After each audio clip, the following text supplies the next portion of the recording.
ਅਸਲਾ ਤੇ ਕੀ ਪਹੁੰਚਾਉਣਾ, ਰਾਸ਼ਨ ਵੀ ਹੈ ਨਹੀਂ ਸੀ। ਰਾਸ਼ਨ ਵੀ ਨਹੀਂ ਸੀਗਾ। ਹਾਂ ਵੀ ਉੱਥੇ ਉਹ ਟੈਂਟ ਟੁੰਟ ਹੀ ਲੱਗੇ ਹੋਣੇ, ਉੱਥੇ ਕਿਹੜੀਆਂ ਬਾਰਕਾਂ ਬਣੀਆਂ ਹੋਣੀਆਂ। 10 ਅਕਤੂਬਰ ਨੂੰ ਜਿਹੜਾ ਇਹਨਾਂ ਦਾ ਮੁਕਾਬਲਾ ਹੋਇਆ ਨਾ, ਉਦੋਂ ਸਾਨੂੰ ਪਤਾ ਲੱਗਾ ਕਿ ਉਦੋਂ ਅਸੀਂ ਸਾਹਮਣੇ ਲੜੇ ਇਹਨਾਂ ਨਾਲ।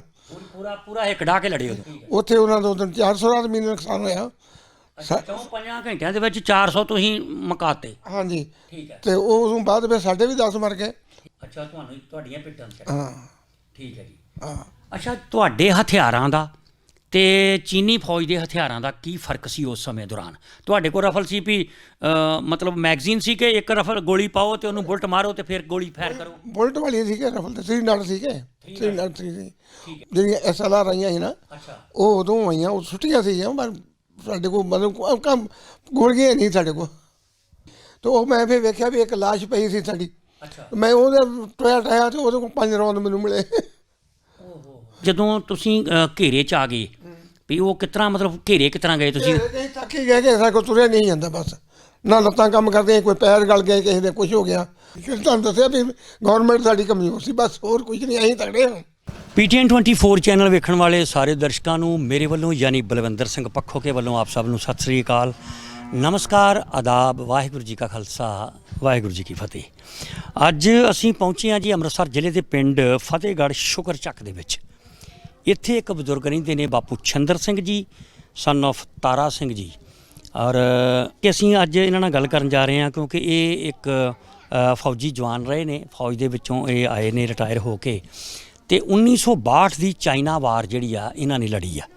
ਉੱਥੇ ਇਹ ਕਈ ਮਹੀਨੇ ਕੈਦ ਵੀ ਰਹੇ ਨੇ, ਉਹਨਾਂ ਦੀ ਹਿਰਾਸਤ ਦੇ ਵਿੱਚ ਵੀ ਰਹੇ ਨੇ। ਅਤੇ ਅੱਜ ਅਸੀਂ ਇਹਨਾਂ ਨਾਲ ਗੱਲ ਕਰਾਂਗੇ ਕਿ ਉਸ ਵਕਤ ਜਿਹੜੀ ਹੈ ਕੀ ਸਥਿਤੀ ਸੀ ਭਾਰਤੀ ਸਰਕਾਰ ਦੀ, ਭਾਰਤੀ ਫੌਜ ਦੀ। ਉਸ ਤਰ੍ਹਾਂ ਉੱਥੇ ਕਿਵੇਂ ਲੜੇ, ਕਿਸ ਤਰ੍ਹਾਂ ਦੇ ਇਹਨਾਂ ਕੋਲ ਹਥਿਆਰ ਸਨ, ਕਿਸ ਤਰ੍ਹਾਂ ਦੀ ਉਹ ਜੰਗ ਸੀ, ਕਿਸ ਤਰ੍ਹਾਂ ਦਾ ਮਾਹੌਲ ਸੀ। ਸਾਰੀਆਂ ਗੱਲਾਂ ਬਾਤਾਂ ਇਹਨਾਂ ਦੇ ਨਾਲ ਸਾਂਝੀਆਂ ਕਰਦੇ ਹਾਂ। ਚਾਹੋ ਤੁਹਾਨੂੰ ਮਿਲਾਉਂਦੇ ਹਾਂ ਜੀ ਬਾਪੂ ਛਿੰਦਰ ਸਿੰਘ ਜੀ ਦੇ ਨਾਲ।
PTN 24 ਚੈਨਲ ਵੇਖਣ ਵਾਲੇ ਸਾਰੇ ਦਰਸ਼ਕਾਂ ਨੂੰ ਮੇਰੇ ਵੱਲੋਂ ਯਾਨੀ ਬਲਵਿੰਦਰ ਸਿੰਘ ਪੱਖੋਕੇ ਵੱਲੋਂ ਆਪ ਸਭ ਨੂੰ ਸਤਿ ਸ੍ਰੀ ਅਕਾਲ, ਨਮਸਕਾਰ, ਆਦਾਬ, ਵਾਹਿਗੁਰੂ ਜੀ ਕਾ ਖਾਲਸਾ, ਵਾਹਿਗੁਰੂ ਜੀ ਕੀ ਫਤਿਹ। ਅੱਜ ਅਸੀਂ ਪਹੁੰਚੇ ਹਾਂ ਜੀ ਅੰਮ੍ਰਿਤਸਰ ਜ਼ਿਲ੍ਹੇ ਦੇ ਪਿੰਡ ਫਤਿਹਗੜ੍ਹ ਸ਼ੁਕਰ ਚੱਕ ਦੇ ਵਿੱਚ। ਇੱਥੇ ਇੱਕ ਬਜ਼ੁਰਗ ਰਹਿੰਦੇ ਨੇ, ਬਾਪੂ ਛਿੰਦਰ ਸਿੰਘ ਜੀ, ਸਨ ਆਫ ਤਾਰਾ ਸਿੰਘ ਜੀ।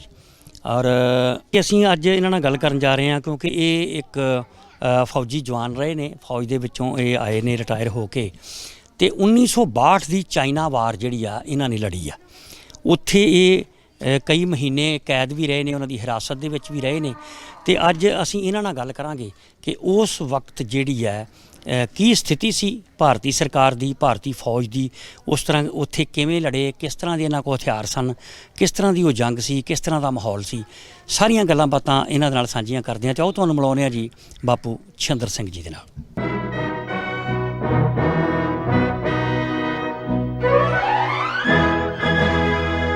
कर चले हम फिदा जानो तन साथियों, अब तुम्हारे हवाले वतन साथियों, कर चले हम फिदा जानो तन साथियों, अब तुम्हारे हवाले वतन साथियों।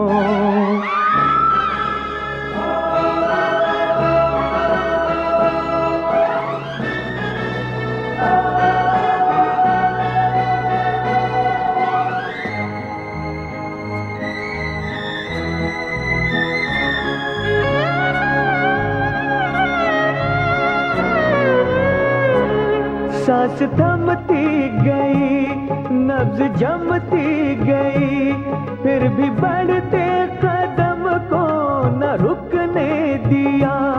कट गए सर हमारे तो कुछ गम नहीं, सर हिमालय का हमने न झुकने दिया। मरते मरते रहा बाकपन साथियों, अब तुम्हारे हवाले वतन साथियों। ਅੱਜ ਅਸੀਂ ਤੁਹਾਡੀ ਮੁਲਾਕਾਤ ਕਰਾਉਣ ਜਾ ਰਹੇ ਹਾਂ ਜੀ ਸਰਦਾਰ ਛਿੰਦਰ ਸਿੰਘ ਸਨ of ਤਾਰਾ ਸਿੰਘ ਪਿੰਡ ਫਤਿਹਗੜ੍ਹ ਸ਼ੁਕਰਚੱਕ ਜ਼ਿਲ੍ਹਾ ਅੰਮ੍ਰਿਤਸਰ। ਔਰ ਸਕਰੀਨ ਦੇ ਉੱਤੇ ਤੁਸੀਂ ਵੇਖ ਕੇ ਬਜ਼ੁਰਗਾਂ ਨੂੰ ਤਾਂ ਤੁਹਾਡੇ ਮਨ ਦੇ ਵਿੱਚ ਅੱਜ ਇਹ ਗੱਲ ਜ਼ਰੂਰ ਆਈ ਹੋਣੀ ਹੈ ਕਿ ਅੱਜ 1947 ਦੀ ਕੋਈ ਸਟੋਰੀ ਹੋਏਗੀ ਜਾਂ ਸ਼ਾਇਦ 1984 ਦੀ ਕੋਈ ਪਰਿਵਾਰ ਪ੍ਰਭਾਵਿਤ ਹੋਏਗਾ, ਸ਼ਾਇਦ ਉਹਨਾਂ ਬਜ਼ੁਰਗਾਂ ਨਾਲ ਗੱਲ ਹੋ ਰਹੀ ਹੈ। ਅੱਜ ਜਿਹੜੀ ਅਸੀਂ ਗੱਲ ਕਰਨ ਜਾ ਰਹੇ ਹਾਂ ਜੀ, ਨਾ ਤੇ ਇਹਦਾ ਕੋਈ 1947 ਦੀ ਹਿੰਦ ਪਾਕ ਵੰਡ ਦੇ ਨਾਲ ਕੋਈ ਤਾਲੁਕ ਆ, ਨਾ 1984 ਦੇ ਖਾੜਕੂਵਾਦ ਨਾਲ ਕੋਈ ਇਹਦਾ ਕੋਈ ਸੰਬੰਧ ਆ। ਅਸੀਂ ਅੱਜ ਗੱਲ ਕਰਨ ਜਾ ਰਹੇ ਹਾਂ ਬਾਪੂ ਛਿੰਦਰ ਸਿੰਘ ਜੀ ਦੇ ਨਾਲ 1962 ਦੀ ਚਾਈਨਾ ਵਾਰ 'ਤੇ, ਕਿਉਂਕਿ ਤੁਹਾਨੂੰ ਪਤਾ ਕਿ ਪਿਛਲੇ ਦਿਨੀ ਚਾਈਨਾ ਗਲਵਾਨ ਘਾਟੀ ਦੇ ਵਿੱਚ ਇੱਕ ਝੜਪ ਹੋਈ ਹੈ ਚਾਈਨੀਜ਼ ਅਤੇ ਇੰਡੀਅਨ ਫੌਜੀ ਜਵਾਨਾਂ ਦੀ, ਜਿਹਦੇ ਵਿੱਚ 20 ਦੇ ਲਗਭਗ ਸਾਡੇ ਇੰਡੀਅਨ ਜਵਾਨ ਜਿਹੜੇ ਨੇ ਸ਼ਹੀਦ ਹੋ ਗਏ ਸੀਗੇ। 42 ਤੋਂ ਜ਼ਿਆਦਾ ਜਿਹੜੇ ਨੇ ਉਹ ਚਾਈਨਾ ਦੇ ਜਿਹੜੇ ਆ ਫੌਜੀ ਜਵਾਨ ਮਾਰੇ ਗਏ ਇਸ ਝੜਪ ਦੇ ਵਿੱਚ। ਇਸ ਝੜਪ ਦੇ ਵਿੱਚ ਕੋਈ ਗੋਲੀ ਨਹੀਂ ਚੱਲੀ, ਬਸ ਡਾਂਗਾ ਸੋਟਿਆਂ ਦੀ ਲੜਾਈ ਦੇ ਨਾਲ ਹੀ ਜਿਹੜਾ ਵਾ ਇੰਨੇ ਜਵਾਨ ਮਾਰੇ ਗਏ। ਕੁਛ ਉੱਥੇ ਕੋਈ ਨਦੀ ਪੈਂਦੀ ਆ, ਉਹਦੇ ਵਿੱਚ ਠੰਡੇ ਪਾਣੀ ਦੇ ਵਿੱਚ ਰੁੜ ਗਏ ਜਾਂ ਕਿਸ ਤਰ੍ਹਾਂ ਉੱਥੇ ਹੀ ਉਹਨਾਂ ਦੀ ਮੌਤ ਹੋ ਗਈ। ਬਾਪੂ ਛਿੰਦਰ ਸਿੰਘ ਜੀ ਨੇ ਉਹ ਜੰਗ ਲੜੀ ਆ, ਔਰ 1962 ਜਦੋਂ ਕਿ ਅਜੇ ਸਿਰਫ 15 ਸਾਲ ਹੋਏ ਸੀ ਦੇਸ਼ ਆਜ਼ਾਦ ਹੋਏ ਨੂੰ, ਅਤੇ ਉਸ ਵਕਤ ਫੌਜ ਦੀ ਸਥਿਤੀ ਕੀ ਸੀ ਅਤੇ ਕਿਸ ਤਰ੍ਹਾਂ ਇਹ ਲੜੇ ਨੇ ਅਤੇ ਕਿਵੇਂ ਉੱਥੇ ਫਿਰ ਵਿਚਰੇ, ਕੀ ਹਾਲਾਤ ਸੀ, ਅੱਜ ਸਾਰੀ ਇਹ ਗੱਲਬਾਤ ਜਿਹੜੀ ਹੈ ਇਹਨਾਂ ਨਾਲ ਸਾਂਝੀ ਕਰਨ ਜਾ ਰਹੇ ਹਾਂ। ਉਹ ਤੁਹਾਨੂੰ ਮਿਲਾਉਂਦੇ ਹਾਂ ਜੀ ਬਾਪੂ ਛਿੰਦਰ ਸਿੰਘ ਜੀ ਨਾਲ। ਬਾਪੂ ਜੀ ਵਾਹਿਗੁਰੂ ਜੀ ਕਾ ਖਾਲਸਾ, ਵਾਹਿਗੁਰੂ ਜੀ ਕੀ ਫਤਿਹ। ਅੱਛਾ, ਸਭ ਤੋਂ ਪਹਿਲਾਂ ਤਾਂ ਬਾਪੂ ਜੀ ਇਹ ਦੱਸੋ ਵੀ ਤੁਸੀਂ ਫੌਜ ਦੇ ਵਿੱਚ ਭਰਤੀ ਕਦੋਂ ਹੋਏ ਸੀ? ਮੈਂ 1956 'ਚ ਹੋਇਆ। 1956 ਦੇ ਵਿੱਚ ਤੁਹਾਡੀ 18 ਸਾਲ ਦੀ ਉਮਰ 'ਚ? ਹਾਂਜੀ। ਅਤੇ ਉਸ ਤੋਂ ਬਾਅਦ ਫਿਰ ਟ੍ਰੇਨਿੰਗ ਜਿਹੜੀ ਆ ਉਹ ਕਿੱਥੇ ਕੀਤੀ ਉਦੋਂ? ਮੇਰਠ 'ਚ ਟ੍ਰੇਨਿੰਗ ਕੀਤੀ। ਅਤੇ ਕਿੰਨੇ ਚਿਰ ਬਾਅਦ ਫਿਰ, ਕਿਉਂਕਿ 56 'ਚ ਤੁਸੀਂ ਭਰਤੀ ਹੋ ਗਏ ਅਤੇ 6 ਸਾਲ ਬਾਅਦ ਹੀ ਜਿਹੜੀ ਆ ਤੁਹਾਨੂੰ ਮੌਕਾ ਮਿਲ ਗਿਆ ਚਾਈਨਾ ਦੇ ਨਾਲ ਇੱਕ ਜੰਗ ਲੜਨ ਦਾ? ਹਾਂਜੀ, ਪਹਿਲੋਂ ਨਾਗਾਲੈਂਡ 'ਚ ਗਏ। ਅੱਛਾ। ਨਾਗਾਲੈਂਡ 'ਚ ਵੀ ਰਹੇ 2 ਸਾਲ, ਫਿਰ ਮੁੜ ਕੇ ਉਸ ਤੋਂ ਬਾਅਦ ਫਿਰ ਮੁੜ ਕੇ 60 ਵਿੱਚ ਗਏ ਉੱਥੇ। ਅੱਛਾ, ਬਾਰਡਰ 'ਤੇ। ਅੱਛਾ, ਮਤਲਬ ਉੱਥੇ ਫਿਰ ਕਾਫੀ ਸਮਾਂ ਤੁਸੀਂ ਰਹੇ ਹੋ? ਅਸੀਂ ਉੱਥੇ ਰਹੇ ਵੀ 6-7 ਮਹੀਨੇ, ਪਰ ਉਸ ਤਰ੍ਹਾਂ ਜੇ ਹੁਣ ਜੇ ਉਹਦੇ ਘੇਰੇ 'ਚ ਆ ਗਏ ਅਸੀਂ, ਉਦੋਂ ਫਿਰ ਸਾਨੂੰ ਉੱਥੇ 2 ਸਾਲ ਪੂਰੇ ਹੋ ਗਏ। ਜੰਗ ਕੋਈ ਤਰੀਕ ਯਾਦ ਜੇ ਕਿ 1962 ਦੀ ਇਹ ਜੰਗ ਕਿਹੜੀ ਤਰੀਕ ਨੂੰ, ਕਿਹੜੇ ਮਹੀਨੇ ਸ਼ੁਰੂ ਹੋਈ ਸੀ? ਅਕਤੂਬਰ ਦੇ ਵਿੱਚ। ਅੱਛਾ ਜੀ, ਅਕਤੂਬਰ ਚੜ੍ਹੇ ਜੀ ਹੋ ਗਈ।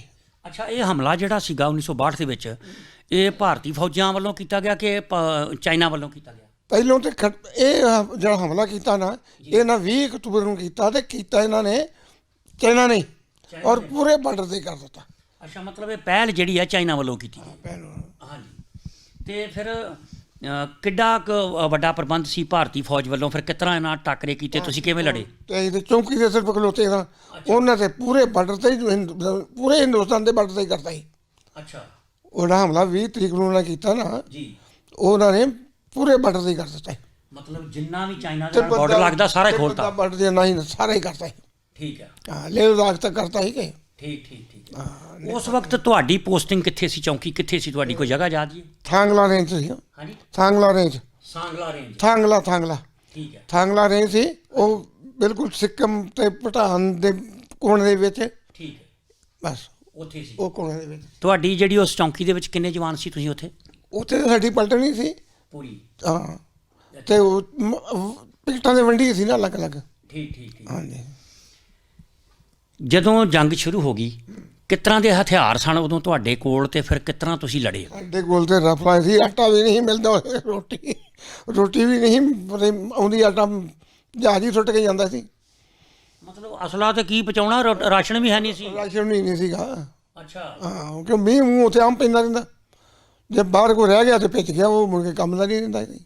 ਹਾਂ, ਵੀ ਉੱਥੇ ਉਹ ਟੈਂਟ ਟੁੰਟ ਹੀ ਲੱਗੇ ਹੋਣੇ, ਉੱਥੇ ਕਿਹੜੀਆਂ ਬਾਰਕਾਂ ਬਣੀਆਂ ਹੋਣੀਆਂ? ਬਣਾਏ ਤੇ ਉਹ ਛੱਤ ਛੁੱਤਾਂ ਪਾਈਆਂ ਸੀ ਆਪਾਂ, ਵਾਸ ਵੂਸ ਵੱਢ ਕੇ ਹੀ ਠੀਕ ਹੈ। ਲੱਕੜਾਂ ਲੁਕੜਾਂ ਸੁੱਟੀਆਂ ਸੀ ਉੱਤੇ ਮੋਰਚਿਆਂ ਨੇ। ਠੀਕ ਹੈ। ਹਾਂਜੀ।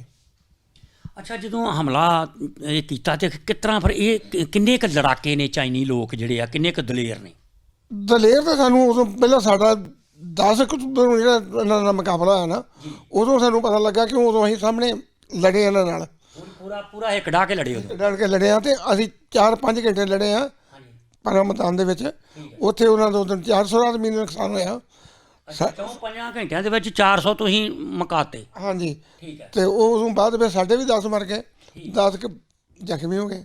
ਅੱਛਾ। ਉਹ ਫਿਰ ਅਸੀਂ ਜਦੋਂ ਸਾਨੂੰ ਨਿਕਲਣਾ ਪਿਆ ਉੱਥੋਂ ਪਿਆ ਅਸੀਂ ਉਹ ਪੱਟੀਆਂ ਪੁੱਟੀਆਂ ਬੰਨ੍ਹ ਕੇ ਉਹਨਾਂ ਨੂੰ ਉੱਥੇ ਜ਼ਖਮੀ ਲੈ ਆਂਦੇ, ਤੇ ਜਿਹੜੇ ਮਰ ਗਏ ਉੱਥੇ ਉਹਨਾਂ ਉੱਥੇ ਸੁੱਟ ਕੇ ਮੋਰਚੇ ਜੀ ਨੱਪ ਕੇ ਆ ਗਏ।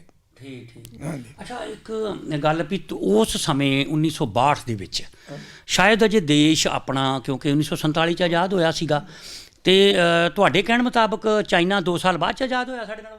ਅਸੀਂ ਜਦੋਂ ਮੁੜ ਕੇ ਉਹਨਾਂ ਦੇ ਕੈਦ ਹੋ ਕੇ ਨਾ ਘੇਰੇ 'ਚ ਆ ਗਏ। ਨਹੀਂ, ਮੈਂ ਚਾਈਨਾ ਦੀ ਆਜ਼ਾਦੀ ਦੀ ਗੱਲ ਕਰਦਾ। ਆਜ਼ਾਦੀ ਤੇ ਉਹਨਾਂ ਮੈਨੂੰ ਤਾਂ ਉੱਥੇ ਹੀ ਦੱਸਿਆ ਨਾ। ਅੱਛਾ। ਜਦੋਂ ਉੱਥੇ ਗੱਲਾਂ ਕਰਦਿਆਂ ਦੱਸਿਆ ਉਹਨੇ, ਹਾਂ ਇਹ ਤੁਹਾਡੇ ਮਗਰੋਂ ਹੋਇਆ ਆਜ਼ਾਦ। ਅੱਛਾ। ਉਹ ਸਾਡਾ ਗੱਪਾਂ ਛੱਪਾਂ ਮਾਰਦੇ ਸੀ ਨਾ ਫਿਰ। ਅੱਛਾ, ਉਹ ਚਾਈਨੀ ਭਾਸ਼ਾ ਤੁਹਾਨੂੰ ਸਮਝ ਲੱਗ ਜਾਂਦੀ ਸੀ? ਹਿੰਦੀ ਵਿੱਚ ਬੋਲਦੇ ਸੀ ਨਾ। ਅੱਛਾ ਅੱਛਾ। ਇੱਕ ਹਿੰਦੀ ਬੋਲਣ ਵਾਲਾ ਸੀ, ਦੂਸਰੇ ਉਸ ਤਰ੍ਹਾਂ ਬੋਲਣ ਵਾਲੇ ਸੀ। ਉਹ ਫਿਰ ਹਿੰਦੀ ਵਾਲਾ ਸਾਡੇ ਨਾਲ ਸਾਡੀ ਉਹਨਾਂ ਨੂੰ ਦੱਸ ਦਿੰਦਾ ਸੀ, ਤੇ ਉਹਨਾਂ ਦੀ ਸਾਨੂੰ ਦੱਸ ਦਿੰਦਾ ਸੀ। ਅੱਛਾ, ਇੱਕ ਗੱਲ, ਉਦੋਂ ਇੱਕ ਨਾਅਰਾ ਬੜਾ ਚਰਚਿਤ ਹੋਇਆ ਸੀ, ਹਿੰਦੀ ਚੀਨੀ ਭਾਈ ਭਾਈ। ਆਹ ਤੇ ਉਦੋਂ ਉਹ ਫਿਰ ਜਵਾਹਰ ਲਾਲ ਤੇ ਚਾਵਲ ਲਈ ਦੋਸਤ ਸੀ ਨਾ। ਅੱਛਾ। ਬਸ ਉਹ ਦੋਵੇਂ ਪ੍ਰਧਾਨ ਮੰਤਰੀ ਸੀਗੇ। ਅੱਛਾ। ਉਹ ਚੀਨਾਂ ਦਾ ਸੀ ਤੇ ਇਹ ਸਾਡਾ ਇੰਡੀਆ ਦਾ ਸੀ। ਅੱਛਾ, ਮੈਨੂੰ ਇਹ ਦੱਸੋ ਵੀ ਇਹ ਵੀ ਗੱਲਾਂ ਸੁਣਨ ਚਾਹੀਆਂ ਵੀ ਉਸ 1962 ਦੇ ਵਿੱਚ ਇਹ ਕਾਫੀ ਸਾਡਾ ਕਈ ਕਿਲੋਮੀਟਰ ਏਰੀਆ ਜਿਹੜਾ ਉਦੋਂ ਚਾਈਨਾ ਨੇ ਜਿਹੜਾ ਕਬਜ਼ਾ ਕਰ ਲਿਆ ਸੀ, ਜਿਹੜਾ ਅਜੇ ਤੱਕ ਨਹੀਂ ਛੱਡਿਆ। ਕੁਝ ਇਹਨੂੰ ਇਹ ਚੀਜ਼ ਦਾ ਨਹੀਂ ਸਾਨੂੰ ਪਤਾ। ਸਾਨੂੰ ਤਾਂ ਇਹ ਪਤਾ ਵੀ ਜਦੋਂ ਸਾਨੂੰ ਇਹਨਾਂ ਨੇ ਛੱਡਿਆ ਨਾ, ਉਹਨਾਂ ਸਾਡੀਆਂ ਪਿਕਟਾਂ 'ਤੇ ਛੱਡ ਗਏ। ਅੱਛਾ, ਤੁਹਾਡੀਆਂ ਪਿਕਟਾਂ 'ਤੇ? ਹਾਂ। ਠੀਕ ਹੈ ਜੀ। ਹਾਂ। ਅੱਛਾ, ਤੁਹਾਡੇ ਹਥਿਆਰਾਂ ਦਾ ਤੇ ਚੀਨੀ ਫੌਜ ਦੇ ਹਥਿਆਰਾਂ ਦਾ ਕੀ ਫਰਕ ਸੀ ਉਸ ਸਮੇਂ ਦੌਰਾਨ? ਤੁਹਾਡੇ ਕੋਲ ਰਫਲ ਸੀ ਵੀ ਮਤਲਬ ਮੈਗਜ਼ੀਨ ਸੀ ਕਿ ਇੱਕ ਰਫਲ ਗੋਲੀ ਪਾਓ ਤੇ ਉਹਨੂੰ ਬੁਲਟ ਮਾਰੋ ਤੇ ਫਿਰ ਗੋਲੀ ਫਾਇਰ ਕਰੋ? ਬੁਲਟ ਵਾਲੀ ਸੀਗੇ ਰਫਲ ਤੇ 3 ਨਟ ਸੀਗੇ। 3 ਨਟ ਸੀ। ਠੀਕ ਹੈ। ਉਦੋਂ ਸਾਡੀਆਂ ਆਈਆਂ ਸੀ ਰਫਲਾਂ ਅਮਰੀਕਾ 'ਚੋਂ, ਪਰ ਉਹ ਅੱਧੀਆਂ ਚੀਨ ਵਾਲੇ ਪਾਸੇ ਡਿੱਗ ਪਈਆਂ ਤੇ ਅੱਧੀਆਂ ਸਾਡੇ ਕੋਲ ਡਿੱਗੀਆਂ। 5-7 ਫੜੀਆਂ ਗਈਆਂ ਸਾਡੇ ਕੋਲ। ਅੱਛਾ। ਤੇ ਬਾਕੀ ਉਹ ਜਿਹੜੀਆਂ SLR ਆਈਆਂ ਸੀ ਨਾ, ਉਹ ਉਦੋਂ ਆਈਆਂ, ਉਹ ਸੁੱਟੀਆਂ ਸੀਗੀਆਂ, ਪਰ ਸਾਡੇ ਕੋਲ ਮਤਲਬ ਕੰਮ ਗੋਲੀਆਂ ਨਹੀਂ ਸਾਡੇ ਕੋਲ। ਰੌਂਦ ਹੀ ਮੁੱਕ ਗਏ? ਹੈ ਹੀ ਨਹੀਂ ਕਿ 10-20 ਆਉਂਦੇ ਸੀ, ਉਹ ਮੁਕਾਉਂਦੇ ਸੀ ਅਸੀਂ। ਤੇ ਮਤਲਬ ਪਿੱਛੋਂ ਸਪਲਾਈ ਨਹੀਂ ਤੋੜਤੀ ਸੀ, ਸਪਲਾਈ ਵੀ ਤੁਹਾਡੇ ਕੋਲ ਨਹੀਂ ਸੀ ਪਹੁੰਚ ਰਿਹਾ ਅਸਲਾ? ਬੰਦਾ ਜਾਂਦਾ ਸੀ, ਤੁਰ ਕੇ ਜਾਂਦਾ ਸੀ, ਤੇ ਹਫ਼ਤੇ 'ਚ ਜਾਂਦਾ ਸੀ। ਅੱਛਾ। ਆਹੋ, ਤੇ ਹਫ਼ਤੇ 'ਚ ਜਾ ਕੇ ਉਹਨੇ ਸਾਨੂੰ ਕੀ ਪਹੁੰਚਾਉਣਾ, ਤੇ ਉਹਨੇ ਕੀ ਹੋਰ ਕੀ ਕਰਨਾ। ਕਿ ਬਹੁਤ ਦੂਰ ਸੀਗਾ ਸਾਡਾ, ਤੁਰਨ ਪੈਦਲ ਰਸਤਾ ਬਹੁਤ। ਜਿਹੜੀ ਉਹ 10 ਤਰੀਕ ਨੂੰ ਤੁਹਾਨੂੰ ਦੱਸਦੇ ਹਾਂ, ਉਹ ਸਾਨੂੰ ਜਿਹੜੀ ਫੌਜ ਆਉਣੀ ਸੀ ਨਾ, ਰਾਜਪੂਤ ਇੱਕ ਰੈਜੀਮੈਂਟ ਆਉਣੀ, ਤੇ ਉਹਨੇ ਹਮਲਾ ਕਰਨਾ, ਤੇ ਅਸੀਂ ਉਹ ਪਲਟਨ ਨੂੰ ਡੀਕਦੇ ਦਿਨ ਦੇ 1:30 ਵੱਜ ਗਿਆ। ਅੱਛਾ। ਤੇ ਅਸੀਂ ਤੇ ਉੱਥੇ ਘੇਰੇ ਰਹਿ ਗਏ ਤੇ। ਅੱਛਾ। ਤੇ ਜਿਹੜੇ ਗਏ ਉਹਨੇ ਕਿ ਸਾਨੂੰ ਲੜਨਾ ਪਿਆ, ਜਿੱਥੇ ਕਿ ਅਸੀਂ ਹਮਲਾ ਕਰਨਾ ਸੀ। ਤੇ ਉਹ ਉਹਦੇ ਵਿੱਚ ਕਰਕੇ ਫਿਰ ਉਹ ਹੈ ਨਹੀਂ ਸੀ ਸਾਡੇ ਕੋਲ ਕੁਛ ਵੀ ਗੱਲ ਤੇ ਆ। ਅੱਜ ਦੀ ਡੇਟ ਦੇ ਵਿੱਚ ਤੁਸੀਂ ਸੁਣਦੇ ਵੇਖਦੇ ਹੋ ਟੀਵੀ 'ਚ ਖਬਰਾਂ, ਹੁਣ ਤੇ ਬਹੁਤ ਐਡਵਾਂਸ ਹੋ ਗਈ ਭਾਰਤੀ ਫੌਜ, ਬੜੇ ਲੇਟੈਸਟ ਤਕਨੀਕੇ ਦੇ ਇਹਨਾਂ ਕੋਲ ਹਥਿਆਰ ਆ ਗਏ ਨੇ। ਤੇ ਹੁਣ ਜਿਹੜਾ ਗਲਵਾਨ ਘਾਟੀ 'ਚ ਪਿਛਲੇ ਦਿਨੀ 20 ਜਵਾਨ ਸਾਡੇ ਸ਼ਹੀਦ ਹੋਏ, ਉਹ ਖਬਰਾਂ ਸੁਣੀਆਂ ਜੇ? ਉਹ ਵੀ ਤਾਂ ਸੁਣੀਆਂ ਨੇ, ਉਹ ਵੀ ਤਾਂ ਹੁਣ ਦੱਸਿਆ ਨੇ ਵੀ ਕਸੁੰਨਮੁਖੀ ਦੀ ਲੜਾਈ ਹੋਈ ਆ ਉਹ। ਹਾਂ, ਉੱਥੇ ਵੇਖੋ ਕਸੁੰਨਮੁਖੀ। ਅੱਛਾ, ਉੱਥੇ ਆਰਡਰ ਨੀਗਾ ਗੋਲੀ ਚਲਾਉਣ ਦਾ, ਪਰ ਫਿਰ ਵੀ ਵੇਖੋ 20 ਜਵਾਨ ਸਾਡੇ ਸ਼ਹੀਦ ਹੋ ਗਏ ਤੇ 42 ਤੋਂ ਵੱਧ ਕਹਿੰਦੇ ਉਹਨਾਂ ਦੇ ਮਾਰੇ ਗਏ ਨੇ। ਨਹੀਂ, ਮਾਰੇ ਤਾਂ ਗਏ ਆ, ਤੇ ਇਹ ਹੁਣ ਇੰਨੇ ਆਦਮੀ ਮਰ ਗਏ, ਤੇ ਗੋਲੀ ਚਲਾਉਣ ਦਾ ਆਰਡਰ ਨਹੀਂ, ਤੇ ਆਦਮੀ ਤੇ ਇੰਨੇ ਮਰ ਗਏ।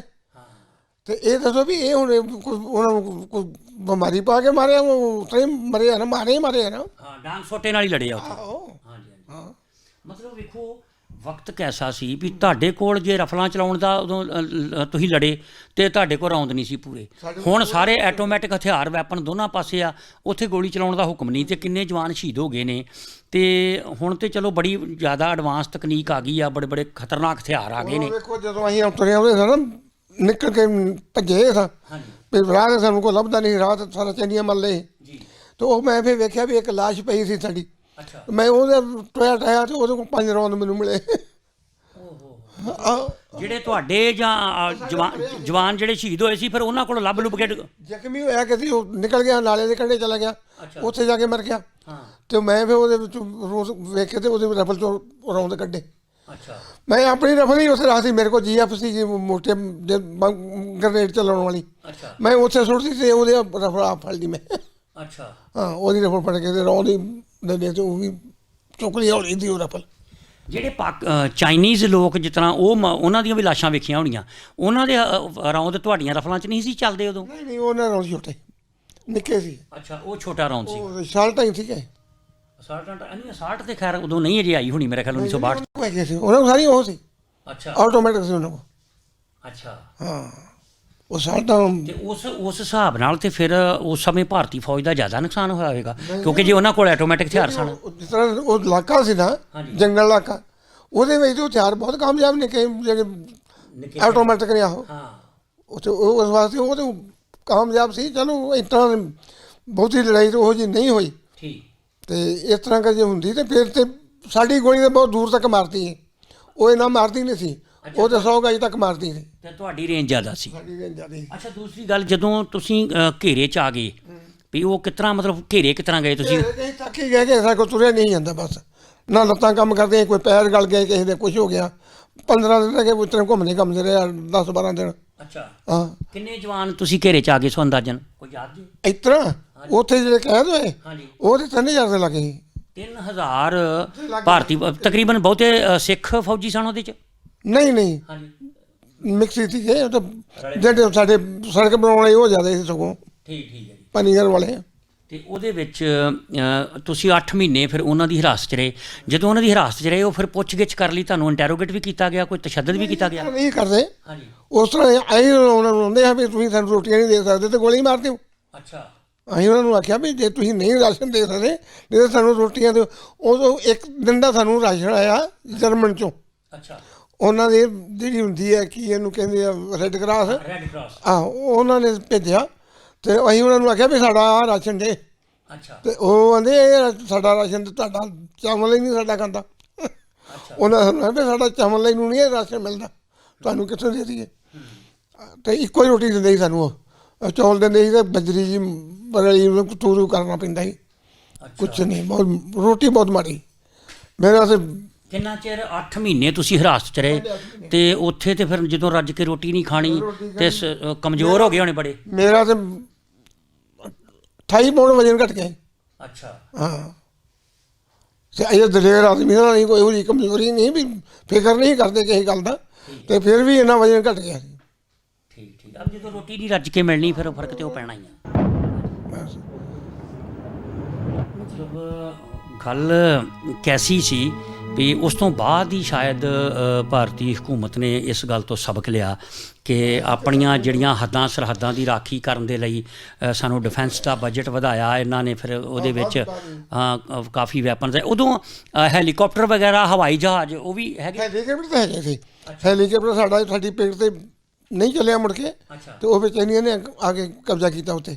ਅੱਛਾ, ਜਿੰਨਾ ਚਿਰ ਤੁਸੀਂ ਆਪਣੀ ਪਿਕਟ ਤੇ ਰਹੇ, ਤੁਸੀਂ 4 ਚੁਫੇਰੇ ਕੋਈ ਤੁਹਾਡੀ ਪਿੱਛੋਂ ਸਪਲਾਈ ਲਾਈਨ ਤੋੜਤੀ, ਫਿਰ ਉਹ ਹੈਲੀਕਾਪਟਰ ਰਾਹੀਂ ਤੁਹਾਨੂੰ ਰਾਸ਼ਨ ਸੁੱਟਦੇ ਰਹੇ, ਜਿਹਦੇ 'ਚ ਪਤਾ ਲੱਗਾ ਬੱਕਰੇ ਵੀ ਆਉਂਦੇ ਰਹੇ? ਨਹੀਂ ਹੈਲੀਕਾਪਟਰ ਰਾਹੀਂ ਰਾਸ਼ਨ ਨਹੀਂ ਸੁੱਟਿਆ, ਉਹ ਇੱਕ ਤੂੰ ਉਸ ਤਰ੍ਹਾਂ ਹੀ ਸਮਾਨ ਥੋੜ੍ਹਾ ਲੈ ਕੇ ਆਏ, ਉਸ ਤਰ੍ਹਾਂ ਵੈਸੇ ਹਵਾਈ ਜਹਾਜ਼ ਦੂਸਰਾ ਹੀ ਸੁੱਟ ਜਾਂਦਾ ਸੀ।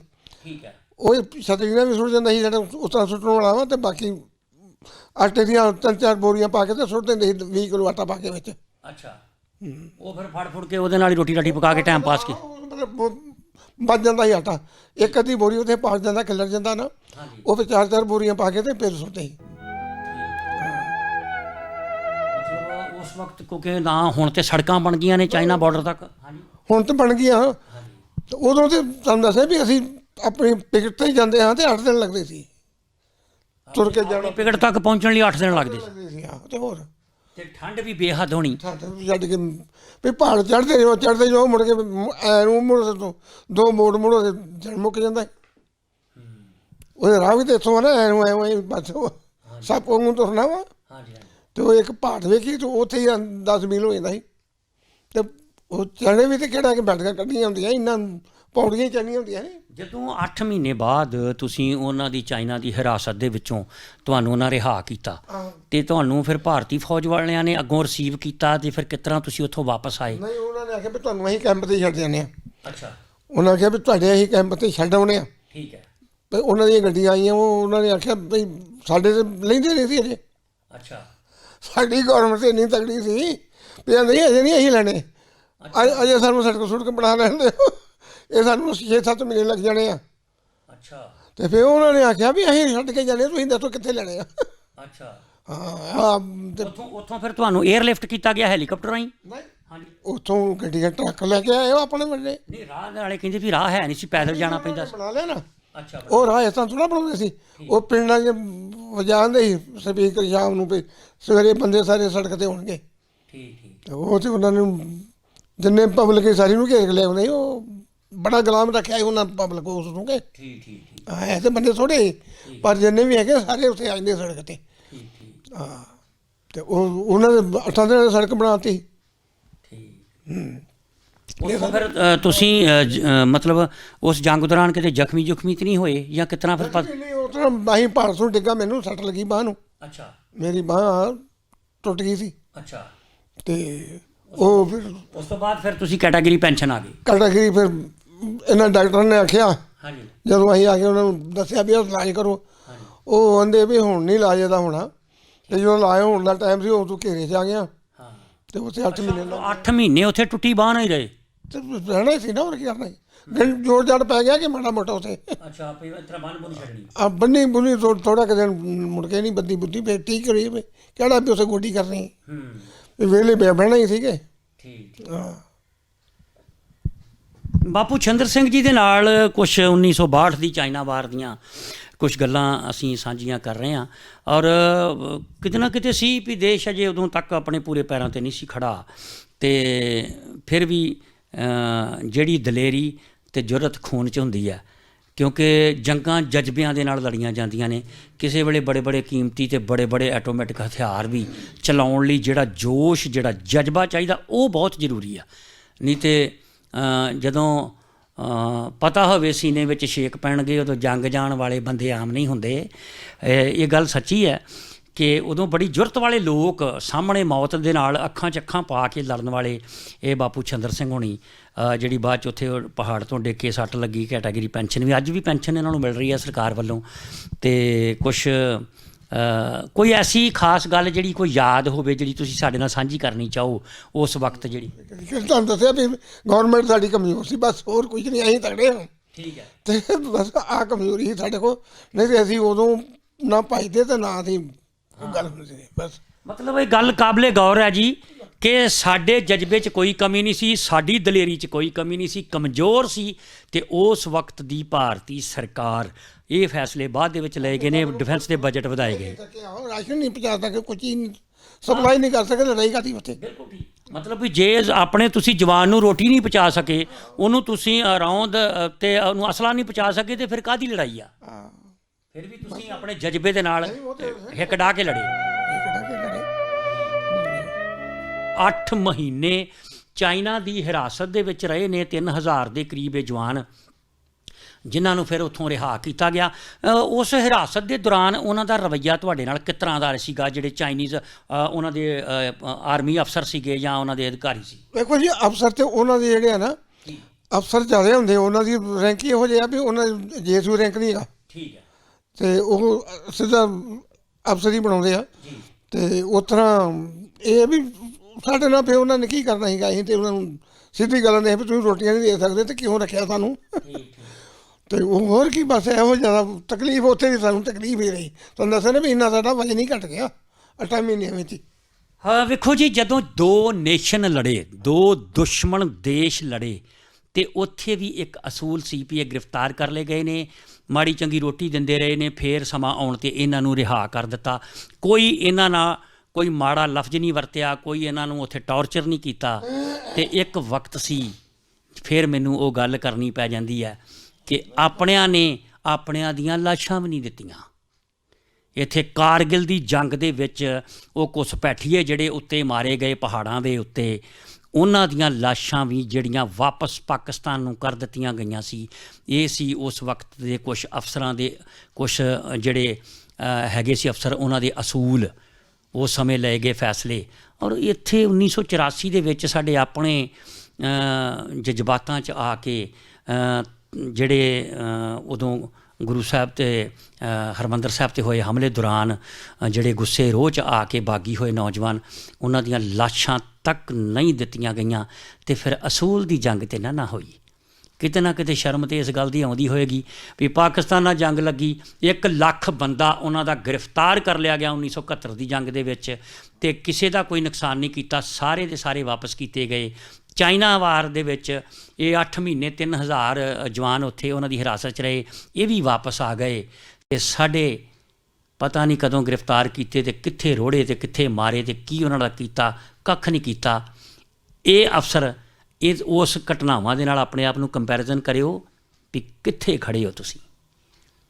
ਬਹੁਤ ਮਿਹਰਬਾਨੀ ਜੀ, ਬਹੁਤ ਸ਼ੁਕਰਗੁਜ਼ਾਰ, ਕਿਉਂਕਿ ਗਲਵਾਨ ਘਾਟੀ ਤੇ ਹੋਇਆ ਪਿਛਲੇ ਦਿਨ ਜਿਹੜਾ ਬਹੁਤ ਵੱਡਾ ਇੱਕ ਝੜਪ ਜਿਹੜੀ ਹੋਈ, ਜਿਹਦੇ ਵਿੱਚ ਭਾਰਤੀ ਫੌਜ ਦੇ 20 ਜਵਾਨ ਜਿਹੜੇ ਨੇ ਉਹ ਸ਼ਹੀਦ ਹੋ ਗਏ ਸਨ। ਉਹਦੇ ਵਿੱਚ ਇੱਕ ਗੁਰਤੇਜ ਸਿੰਘ ਨਾਂ ਦਾ ਇੱਕ ਸਿੱਖ ਨੌਜਵਾਨ, ਜਿਹਦੇ ਬਾਰੇ ਇਹ ਗੱਲ ਕਹੀ ਹੈ ਕਿ ਬੜੀ ਦਲੇਰੀ ਤੇ ਜਾਂਬਾਜ਼ੀ ਦੇ ਨਾਲ ਲੜਿਆ ਤੇ 12 ਚਾਈਨੀਜ਼ ਉਹਨੇ ਫੌਜੀਆਂ ਨੂੰ ਮਾਰਿਆ ਤੇ ਉਸ ਤੋਂ ਬਾਅਦ ਉਹਨੇ ਸ਼ਹਾਦਤ ਪਾਈ ਹੈ।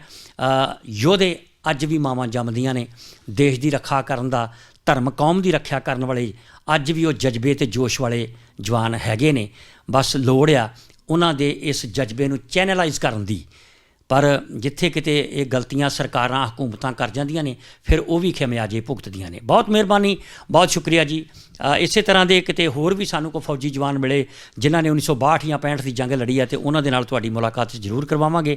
ਤੇ ਤੁਸੀਂ ਸਾਡੇ ਨਾਲ ਇਸੇ ਤਰ੍ਹਾਂ ਬਣੇ ਰਹਿਣਾ, ਵੇਖਦੇ ਰਹਿਣਾ ਜੀ ਤੁਸੀਂ PTN 24। Thank you very much ਜੀ। ਵਾਹਿਗੁਰੂ ਜੀ ਕਾ ਖਾਲਸਾ, ਵਾਹਿਗੁਰੂ ਜੀ ਕੀ ਫਤਿਹ।